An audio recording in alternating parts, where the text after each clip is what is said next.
Hello friends, welcome back to our YouTube channel movie crackers. ఈరోజు మనం review అవ్వబోయే movie Chatha Pacha, starring Arjun Ashokan, Roshan Mathews, directed by Adhvaith Nayar. Chatha Pacha అంటే ఏంటంటే do or die. ఇది ఒక మలయాళం మూవీ. నిన్ననే థియేటర్లో రిలీజ్ అయింది. మనలో చాలామంది చిన్నప్పుడు డబ్ల్యూడబ్ల్యూ చూసుంటాం, వాటికి పెద్ద ఫ్యాన్ అయి ఉంటాం ఆ షోకి. అండ్ అవి చూసి వచ్చి మనం ఇంటి దగ్గర మన బ్రదర్స్తో కానీ లేకపోతే మన కజిన్స్ తోటో ఫ్రెండ్స్ తోటో సేమ్ అక్కడ ఎలా చేశారో అలా చేసి ఉంటాం ఆ ఫ్లిప్స్ అవన్నీ.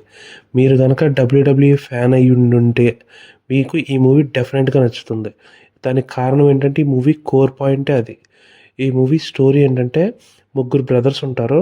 Not blood brothers but brothers by bond. వాళ్ళు చిన్నప్పటి నుంచి కలిసి పెరుగుతారు. వాళ్ళు ఏంటంటే ఈ డబ్ల్యూడబ్ల్యూకి హ్యూజ్ ఫ్యాన్స్ అనమాట. వాళ్ళు పెద్ద అయ్యాక సేమ్ ఆ డబ్ల్యూడబ్ల్యూ టైప్ ఆఫ్ రింగ్ సెటప్ని ఈ మూవీ స్టోరీ అంతా ఫోర్ట్ కొచ్చిలో జరుగుతుంది. ఆ రింగ్ సెటప్ని ఫోర్ట్ కొచ్చిలో పెడదాం అనుకుంటారు. వాళ్ళు సక్సెస్ఫుల్గా పెడతారు. అండ్ ఆ తర్వాత వాళ్ళ ముగ్గురు మధ్యన వచ్చే ఇంటర్నల్ కాన్ఫ్లిక్ట్స్, దాన్ని వాళ్ళు ఎలా సార్ట్ అవుట్ చేసుకున్నారు అన్నది రిమైనింగ్ స్టోరీ. మూవీ యొక్క బ్యూటీ ఏంటంటే మనకి చిన్నప్పుడు ఆ డబ్ల్యూడబ్ల్యూఈ చూసినప్పుడు మనకు చాలామంది ఫేవరెట్స్ ఉంటారు. For example starting from triple H, Randy Orton, Rey Mysterio, Big Show, వీళ్ళందరూ ఉంటారు కదా. వీళ్ళందరి రిఫరెన్స్లు మనకు ఆ ఫైట్స్ ఏవైతే ఉన్నాయో వాటన్నిటిలోని చాలా బాగా ఇన్కార్పొరేట్ చేశారు. అండ్ మనకు ఆ పవర్ షాట్స్ చూస్తుంటే మనకి తెలిసిపోతుంటుంది ఇది ట్రిపుల్ హెచ్ది, ఇది రెమిస్టీరియోది, ఆ టైప్లో చాలా బాగా పెట్టారు అవి. ఈ మూవీలో కోర్ ఎమోషన్ ఏంటంటే ఒక father and daughter emotion and brother and brother emotion.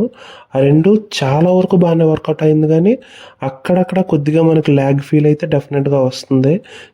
Mostly అది సెకండ్ హాఫ్లో అనిపిస్తుంది మనకు ఆ ల్యాగ్ ఫీల్ ఏదైతే ఉందో. బట్ అవి ఈ మూవీలో ఇంటర్వెల్ సీన్ అండ్ ప్రీ క్లైమాక్స్లో వచ్చే రింగ్ ఫైట్, ఇంటర్వెల్లో కూడా జరిగేది రింగ్ ఫైటే. ఈ రెండు మనం పెట్టే టికెట్ డబ్బులకి worthy moments. Especially interval fight ఏదైతే ఉందో అది ప్యూర్ అడ్రినలిన్ రష్ అండ్ అది చాలా బాగా వర్కౌట్ అయింది ఇంటర్వెల్ ఫైట్. పెర్ఫార్మెన్సెస్ గురించి మాట్లాడుకుని ఉంటే ఈ మూవీలో ఎవరి మట్టికి వాళ్ళు చాలా బాగా పెర్ఫార్మెన్స్ చేశారు వాళ్ళ క్యారెక్టర్ వరకు.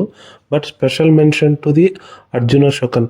ఆ అర్జున్ అశోకన్ క్యారెక్టర్ ఏదైతే ఉందో అది సావియో క్యారెక్టర్. ఆ క్యారెక్టర్కి అతను ఆల్మోస్ట్ 1 year ప్యూర్లీ డెడికేట్ చేశారంటే మనకు ఆ ఎఫర్ట్ అయితే స్క్రీన్ మీద ఖచ్చితంగా కనిపిస్తుంది. And next Roshan Mathews. ఆయన ఫస్ట్ హాఫ్ ఆల్మోస్ట్ ఉండడం మనకి ఇంటర్వెల్ దగ్గర ఎంట్రన్స్ ఉంటుంది. ఆ ఇంటర్వెల్ తర్వాత సెకండ్ హాఫ్లో చాలా ప్రామినెంట్ క్యారెక్టర్ అది. అండ్ ఆ క్యారెక్టర్కి హై ఇచ్చే మూమెంట్స్ చాలా బాగా వర్కౌట్ అయ్యాయి.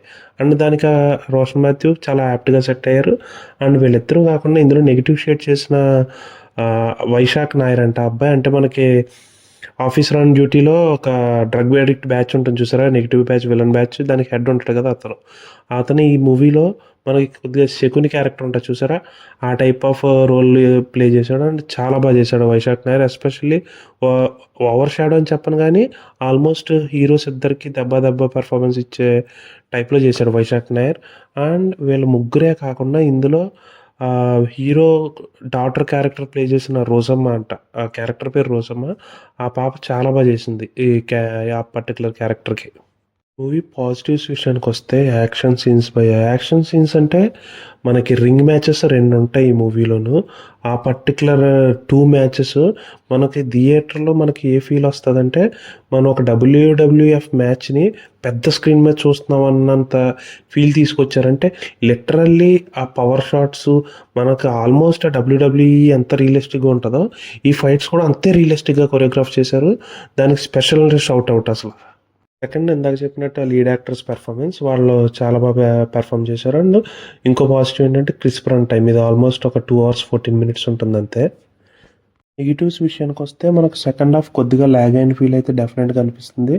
Despite being a crisp run time 2 hours 15 minutes, మనకు second half slightly lag feel వస్తుంది. మనకు ప్రీ క్లైమాక్స్ దగ్గర మ్యాచ్ వచ్చిన దగ్గర నుంచి మళ్ళీ ఊపందుకుంటుంది మూవీ.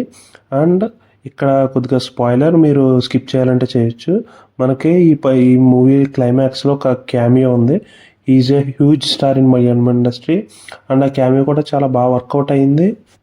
బేసిక్గా ఈ మూవీ రైట్స్ మైత్రి మూవీ మేకర్స్ తీసుకున్నారు. అంటే ట్రైలర్ కూడా తెలుగులో రిలీజ్ అయింది. నేను తెలుగులో రిలీజ్ అవుద్ది అనుకున్నాను ఈ movie, but I'm not sure why it has been not released.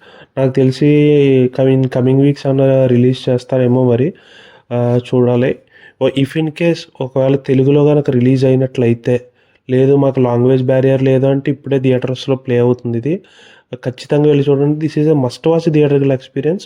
And if in case తర్వాత అయినా మనకి తెలుగులో కనుక రిలీజ్ అయ్యింది అంటే థియేటర్స్లో, ఖచ్చితంగా I would suggest you to watch it in theatres. ఎందుకంటే ఇది పర్టికులర్లీ థియేటర్కల్గా చూస్తేనే మనకి ఆ ఫీల్ అండ్ వైబ్ వస్తుంది.